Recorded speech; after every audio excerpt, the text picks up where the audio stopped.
इस समय तो हिंदी की कक्षा बताते हैं 11 बजे से।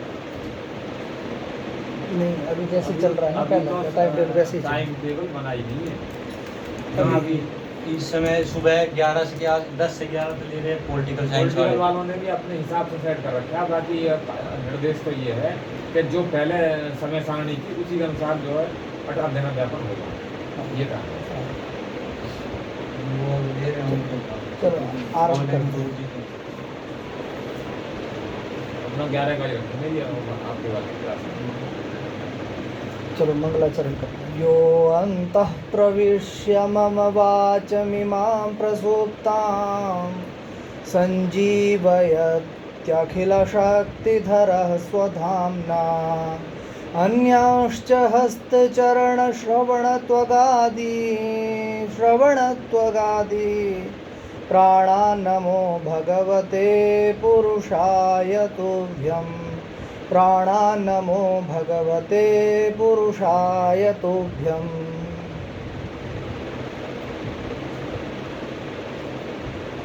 प्राचीन व्याकरण के अंतर्गत हम काशिका का अध्ययन कर रहे हैं। सप्तमोध्याय इससे प्रारंभ करेंगे, जिसके सप्तमोध्याय के प्रथम पाद का जो प्रथम सूत्र है वो है युवोर अनाकौ। ये 7वां अध्याय चल रहा है। 568 लमसम आसपास 568 के आसपास देखो। हाँ वही बताओ ना। छठा मुहूर्त छठा दिन। इस बार छठा और सातवां लगा है पाठ्यक्रम में, तो छठा प्रजापति जी पढ़ा देंगे, सातवां में। 578 आसपास।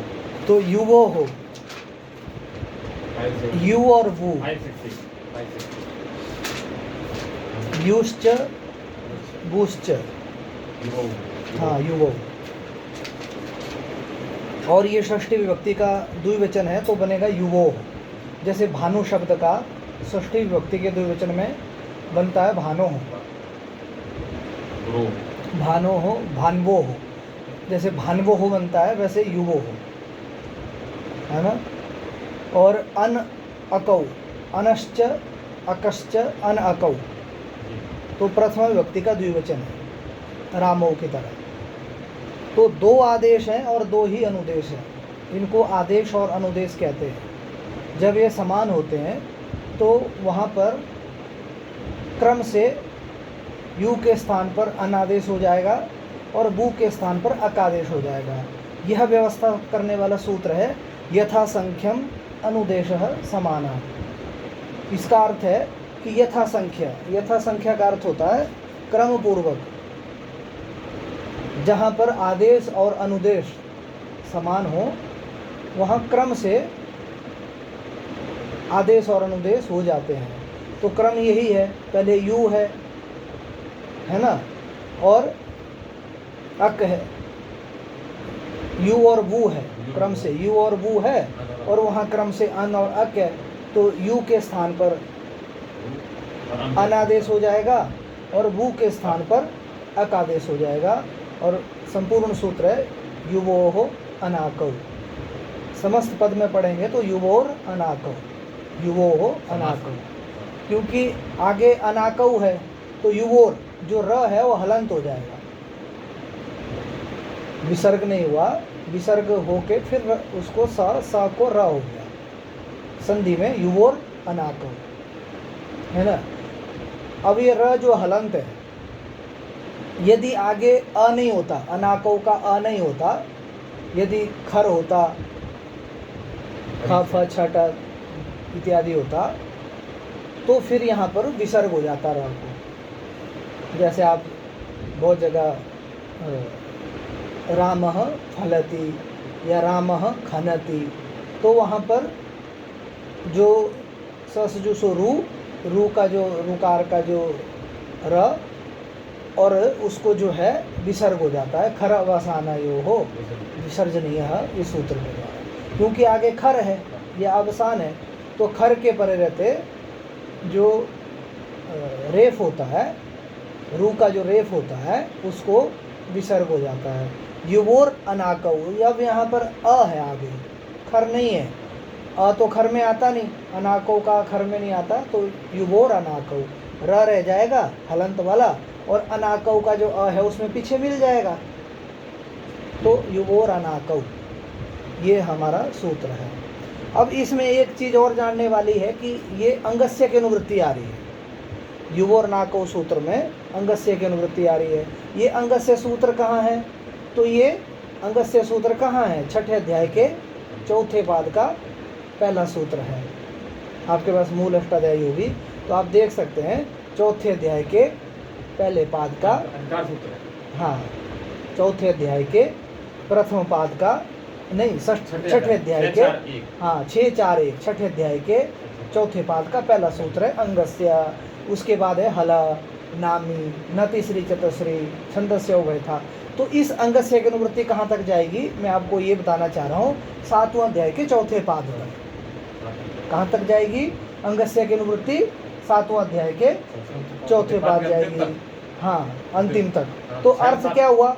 अर्थ ये हुआ कि ये जो 7वां अध्याय के कार्य हैं, छठे अध्याय के चौथे पाद से शुरू हो गया अंगस्य, तो छठे अध्याय के चौथे पाद के होने वाले जो कार्य हैं उसमें क्या क्या कार्य हैं? जैसे दुर्वचन आदि कार्य हैं, या उसको जो है सर्वनाम स्थाने चा संबुद्ध दीर्घ करने वाले सूत्र है। नामी, जैसे रामाणाम होता है, राम नाम, राम शब्द है और आगे दंस ओस आम, क्या विभक्ति है? आम विभक्ति। सुवजस अमोरसस, इनकी कौन सी संज्ञा है? विभक्ति संज्ञा है। क्या? विभक्ति संज्ञा। किस सूत्र ने बताया? सुपह विभक्तिश्च। सुप और तिंग की कौन सी संज्ञा होती है? विभक्ति संज्ञा। छोटा सा सूत्र है, सुपह विभक्तिश्च, तो सुप की विभक्ति संज्ञा होती है। तो यहाँ जब गंस ओस आम, जब आम आता है तो राम और नुट का आगम हो जाता है बीच में, तो राम नाम, ये स्थिति बनती है राम और नाम। तो राम नाम में हमने बनाना है षष्ठी विभक्ति के बहुवचन में राम शब्द के रूप रामाणाम। क्या बनाना है? रामाणाम। तो वहाँ पर एक सूत्र है नामी। क्या सूत्र है? नामी। अब ये नामी सूत्र कहाँ का है? तो छठे अध्याय के चौथे पाद का है नामी। किसके अधिकार में है? अंगस्य के अधिकार में, क्योंकि छठे अध्याय के चौथे पाद का पहला सूत्र है अंगस्य, दूसरा सूत्र है हल, तीसरा ही सूत्र है नामी। तो नाम के परे रहते अदंत अंग को या अजंत अंग को दीर्घ आदेश हो जाता है। तो ये अंग के अधिकार के कार्य है। तो मतलब पूरे छठे अध्याय के चौथे पाद जितना है वो अंगाधिकार वहाँ भी है, और वो 7वां अध्याय का पहला पाद, दूसरा पाद, तीसरा पाद और चौथा पाद। क्योंकि हम अभी पढ़ रहे हैं 7वां अध्याय के प्रथम पाद को, तो ये अंगस्य का अधिकार आ रहा है। हाँ, अंगस्य का अधिकार आ ही रहा है। तो हम सूत्र का अर्थ करेंगे कि अंगात, वो जो अंगस्य है वो अंगात में बदल जाएगा, विभक्ति उससे बदल जाती है। हाँ, अंग से परे, अंग से परे को, प्रत्यस्य आदौ, प्रत्यस्य आदौ विद्यमानस्य, क्योंकि प्रत्यय के आदि में जो विद्यमान। अगर कोई प्रश्न करेगा यू और वो क्या है? प्रत्यय है। अगर कोई प्रश्न करेगा अंगात क्यों हुआ, हाँ। इसका जवाब ये है कि अंगस्य की अनुवृत्ति पीछे से आ रही है। हाँ। तो इसलिए दो अंगात है। हाँ, क्यों? यू और वो क्या है? प्रत्यय है। यू और वो प्रत्यय है। ये किसने बताया? क्या सूत्र है? णुल त्रिचौ। क्या है? णुल णुल त्रिचौ है ना। णुल में वो अवशेष रह गया है, ण की संज्ञा हो गई और ल की भी, णुल, तो भू शेष रह गया। और यू भी एक प्रत्यय है, जैसे नंदी ग्रही पचादिभ्य ल्यू मेणी अचा, एक सूत्र है कृदंत प्रकरण का, नंदी ग्रही पचादिभ्य ल्यू नीन्य अचा। तो ल्यू में यू, यहाँ भी यू आ गया, वो भी प्रत्यय है, यू भी प्रत्यय है। तो इसलिए कहा कि प्रत्यय का आदि, प्रत्यय बड़ा भी हो सकता है, इसलिए कहा प्रत्यय का आदि जो यू और प्रत्यय का आदि जो वो, और किससे परे? अंग से परे, अंग से उत्तर, अंगस्य परस्य। तो युवर्णाको का क्या अर्थ हुआ? अंगस्य अंगात परस्य, अंग से परे, अंग से परे में जो विद्यमान, कौन? यू और वो। कौन विद्यमान हो? यू और वो, है ना। अब आप अपनी स्थिति भी मन में रख सकते हैं। जैसे हमको बनाना है, मान लो पाचक, क्या बनाना है? पाचक, है ना। तो पच धातु से हमने क्या कर दिया? बू कर दिया, क्या कर दिया, बू प्रत्यय कर दिया। हणुल मतलब हणुल प्रत्यय कर दिया, क्या कर दिया, हणुल, हण बू और ल, हण आधा है, बू और ल भी हलंत है, होना की संज्ञा हो जाएगी, है ना। चुटू प्रत्यय से आदि चवर्ग और टवर्ग की संज्ञा हो जाएगी।